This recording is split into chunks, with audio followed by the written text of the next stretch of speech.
How are you all? Hope you are using your time properly, making maximum utilization of lockdown period to make yourself powerful, enriched in all subjects, in everything. Okay, today I have come to you with a new item of this amalgamation of companies. This chapter subject is corporate accounting, become second semester of Guwahati University. So today's topic is types of amalgamation. I've already explained you what is amalgamation and then explained you what are the advantages of amalgamation. And today I'll be talking on types of amalgamation.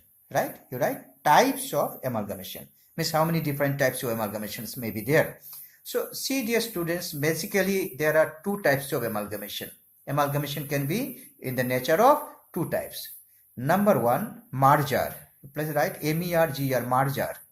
And number two is purchase. Merger and purchase. So amalgamation can be in the nature of merger. Amalgamation can be in the nature of purchase.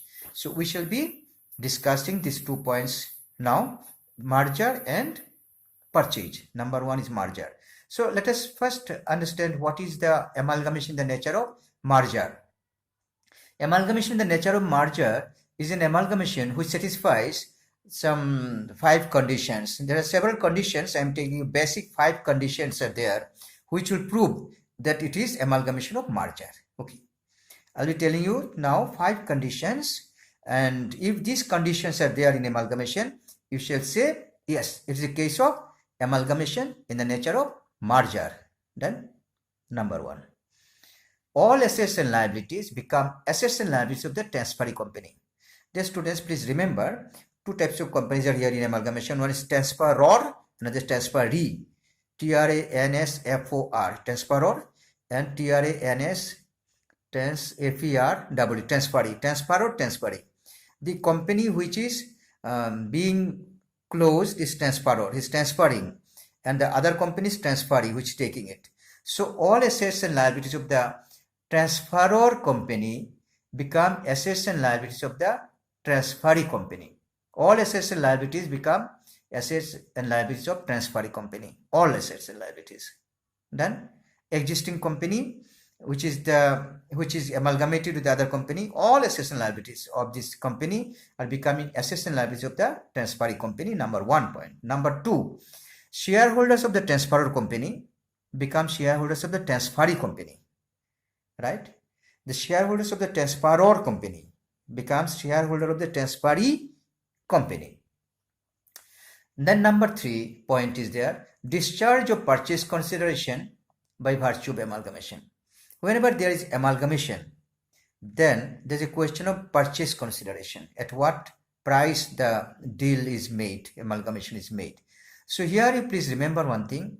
I'm just reading out one line. The consideration for amalgamation receivable by those equity shares of the transferor company who agree to become equity shareholders of the transferor company is discharged by transferee company wholly or by equity shares in the transferee company, except that cash may be paid in respect of fractional shares. So the shareholders of the transferor company who want to become shareholders of the transferee company, those shareholders will be given the purchase consideration. So what is that? More than 90% it is actually have to be shareholders of the new company. So what is that? That purchase consideration shall be paid in issue of equity shares of the transferee company. And suppose there is fraction is there, you cannot give shares. In that case, that fraction will be paid by cash. So this is the discharge of purchase consideration. Then there's a very interesting point, next one. The transferring company, you write the point, business of the transferor company will continue. The company which has come to amalgamate, that business will continue. Business is not stopped. That business will again continue because shareholders are there. They merge in the transferring company, and that business will continue in the amalgamated form. The business of the transferor company is intended to be carried on after amalgamation by the transferring company. Got it? Okay, next, assets, liabilities and reserve are recorded in the book values. There is also one of the point.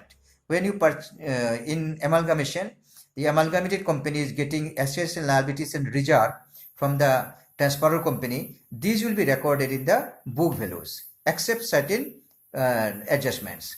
I'm reading out there. No adjustment is intended to be made in the book values of the assets, liabilities and reserve of the transferor company when they are incorporated in the financial statements of the transferee company, except to ensure uniformity in accounting policy.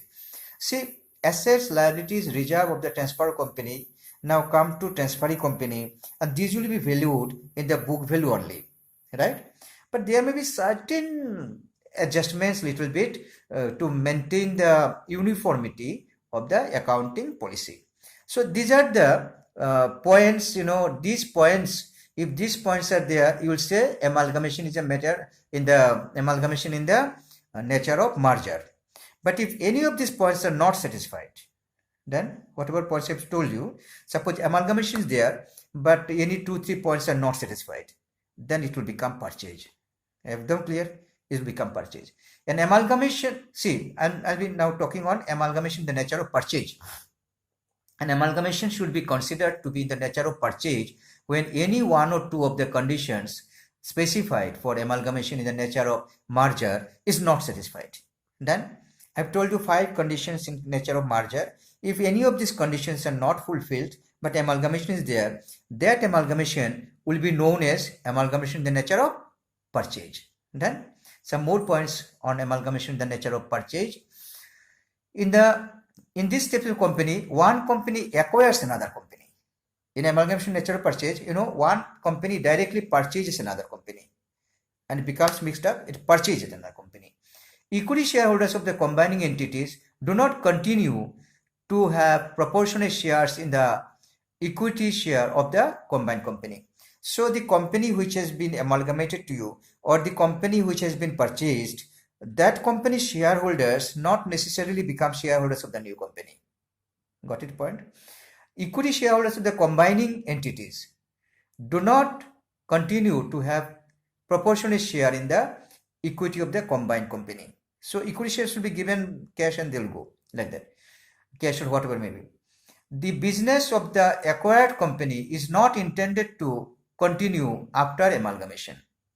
The company that you have purchased, that purchased company's business will not continue, is not intended to be continued after amalgamation. That is gone. You purchase the company and finish. That company will go, that business will go, that shareholders will go. So this is amalgamation in the nature of purchase. So how is purchase consideration is made here? Let me explain that. Consideration for amalgamation means an aggregate of shares and other securities issued and payments made in the form of cash or other assets by the transferee company to the shareholders, both equity and preference shares of the transferee company. So how this will be made? The purchase consideration means an aggregate of shares and other securities issued and payments made in the form of cash or other assets. It may be sometimes some cash may be given, some shares may be given, some other security may be given to the shareholders of the transferor company in case of both equity and preference shares of transferor company. So this way is a case of purchase. Next video I'll be talking to you about the difference between amalgamation in the nature of merger and amalgamation in the nature of purchase. Please study your book also. Thank you.